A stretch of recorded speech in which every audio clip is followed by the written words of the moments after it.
So, Occupied was a film about something starring two young women. I can't remember their names. I think it's Liza Binkley and Lisa Box. So I think we got Lisa and Liza here.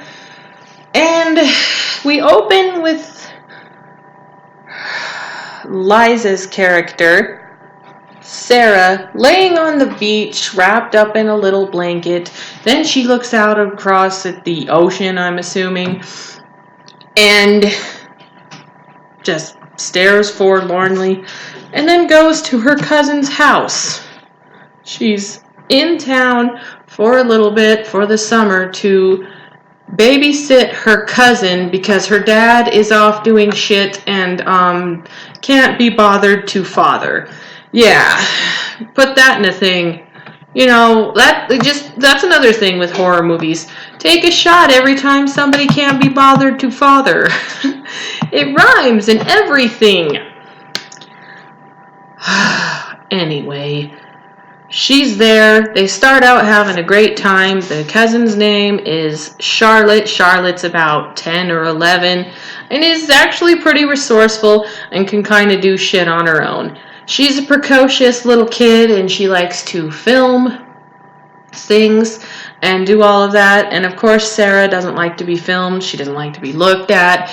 And they're getting along really well. I kind of thought maybe these two actresses were sisters or related in some way because of how much good chemistry they have in these first few scenes and how they seem like regular, real people.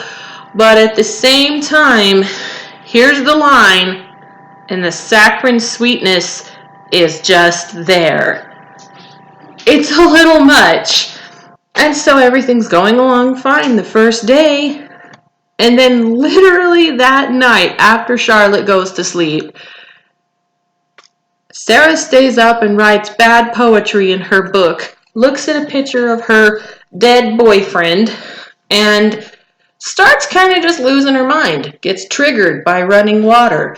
Sees images of maggots in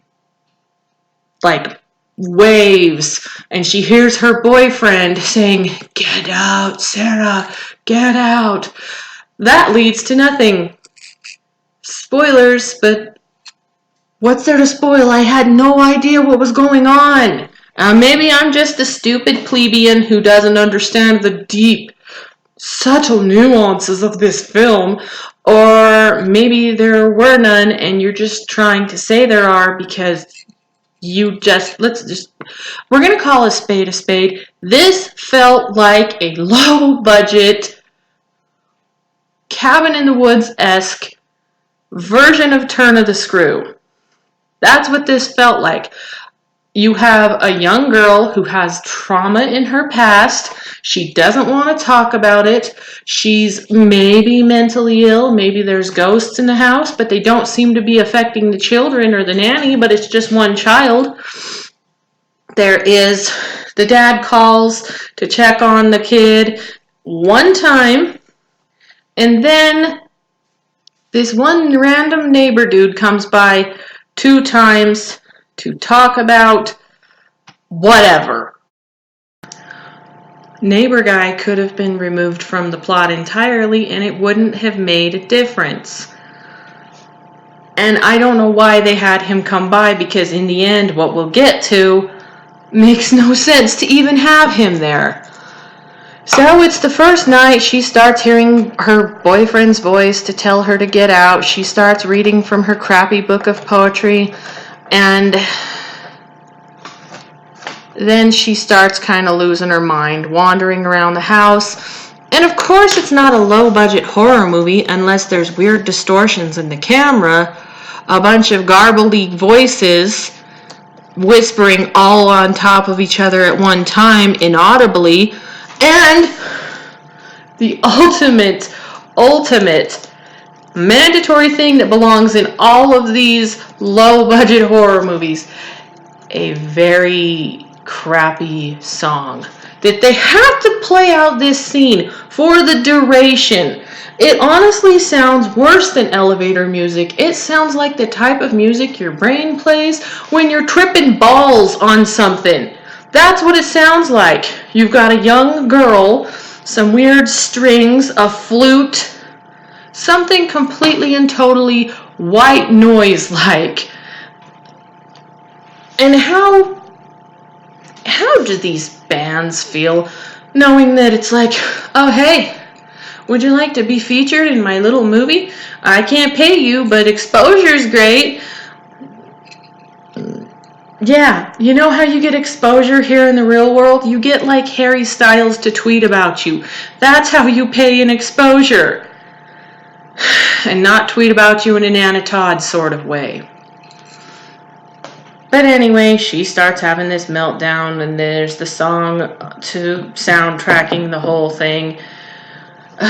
She goes to bed in the clothes she wore. She's finally winding down. She's come out of her fugue. And then Charlotte wakes up, and she's goofing around. She makes herself a sandwich. She messes around on her little laptop. She sits on the couch and finds Sarah's book of crappy poetry. And we never got to understand what was in the poetry. There was a word there was the word roll, I think, with a sickle. And then there was the picture of the boyfriend, and there was some numbers with like 111,000 feet. The dude did not fall out of an airplane. He died in a car crash. Oh, and no one in the history of anywhere, I'll get to that. But she peeks around in it. She puts it back. Doesn't quite put it back right. She puts it back in the middle of the couch, even though it was stuffed under. And then when Sarah asks her about it, she says, I thought it was free domain. I didn't think you were actually like wanting that to be private. And so she yells at her. And then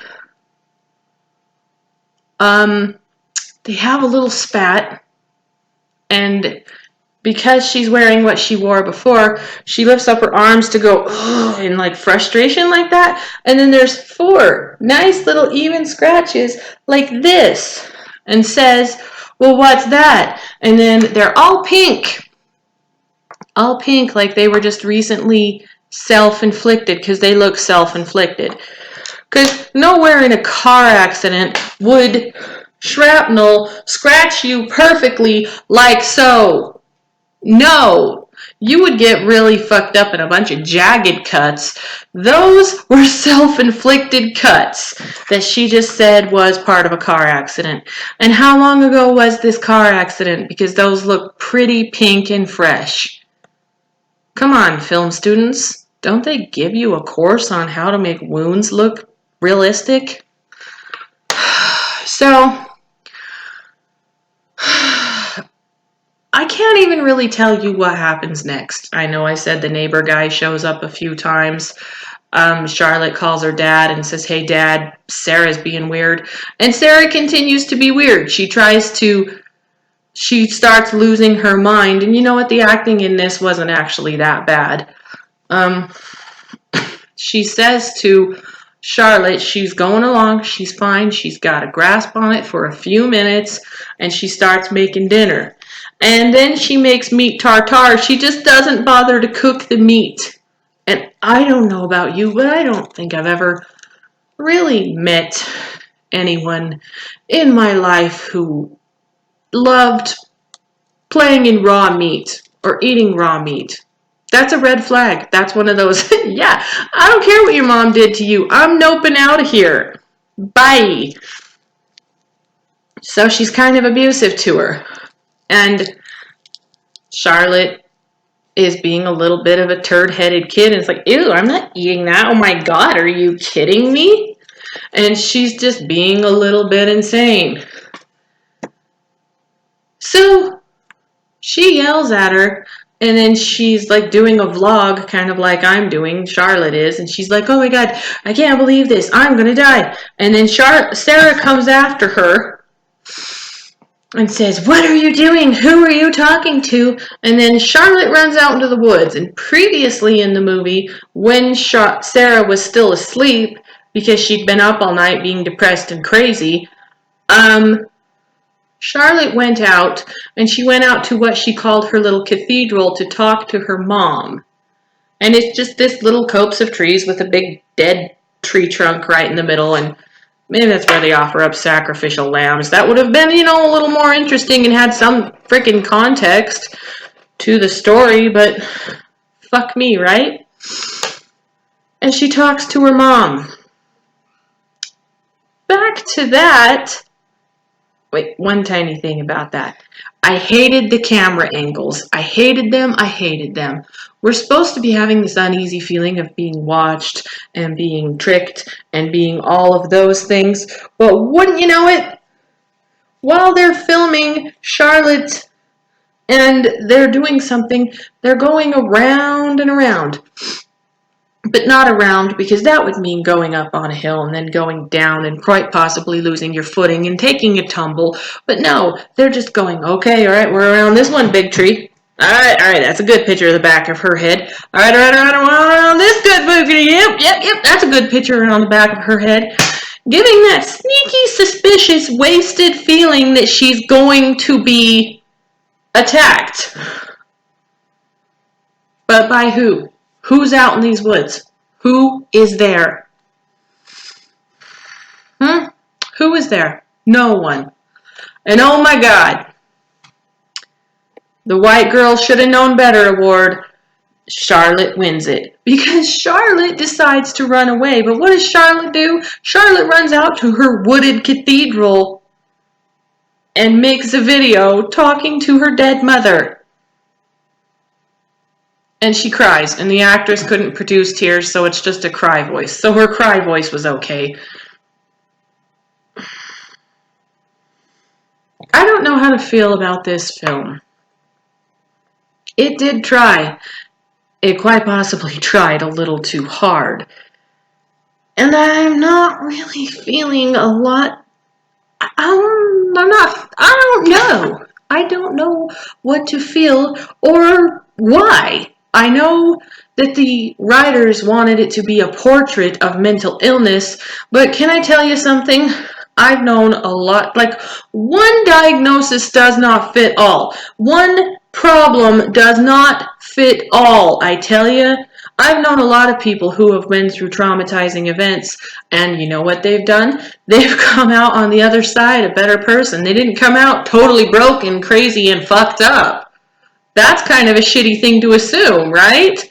And I've known a lot of people who, but here's the thing. If Sarah is so triggered by water, she goes into a full meltdown mode because she washed a dish, why is this bitch sleeping by the ocean in the opening scene? Final analysis, complete and total findings is this film is the turn of the screw on a much lower budget. That's what this is. What would I rate it? Well, 2 stars. 2. Like, you got your star for, yeah, you made a movie and the acting was okay. However, there was a lot of other production errors, like when random neighbor guy came by delivering stupid, useless information that wasn't important. He was not properly mic'd the first time. And the second time he was properly mic'd. And why was he there? So that's why you're not getting your star for your story, because I didn't get what your story was. She's fucked up because her boyfriend died and she was in a car crash, and now she's gonna what? Kill her cousin because reasons? But in the end, she didn't even kill her cousin. She just stood there all Paranormal Activity style, staring out the window, being creepy. And if there is a neighbor, and and they're friends so friendly that he comes over and invites this 11-year-old girl over for salmon and whatever. Why didn't she run to the neighbor's house? Why'd she run to and make a video confession out in the woods to her dead mother instead of like running to her neighbor's house? I mean, oh my God, the pavement that she couldn't walk on, was that okay? If I feel, I'm 34 here, if I feel a son of a bitch is trying to kill me, I'm gonna fucking run to the neighbors. I don't care if they're laying fresh cement. I'm gonna run to any place I can to find help. So, script-wise, I don't know. They did talk like they were real people, and I kind of felt like I could meet these characters in a genuine place and talk to them. So, half a star? And no, didn't actually scare me. You know, it just didn't even really get me rattled. It kind of just, it's a kind of movie that if I weren't doing this review, you know what I'd be doing? I'd be doing like I did with The Hollows. Do you have any idea how many times I've watched The Hollows before it sunk in? I'd already seen it like 4 times.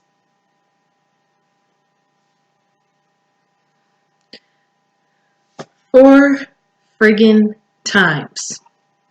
This is that movie. It's just kind of forgettable. There's not much to it, and that's my review for Occupied. 2.5 stars. Okay, bye. Stay basic, bitches.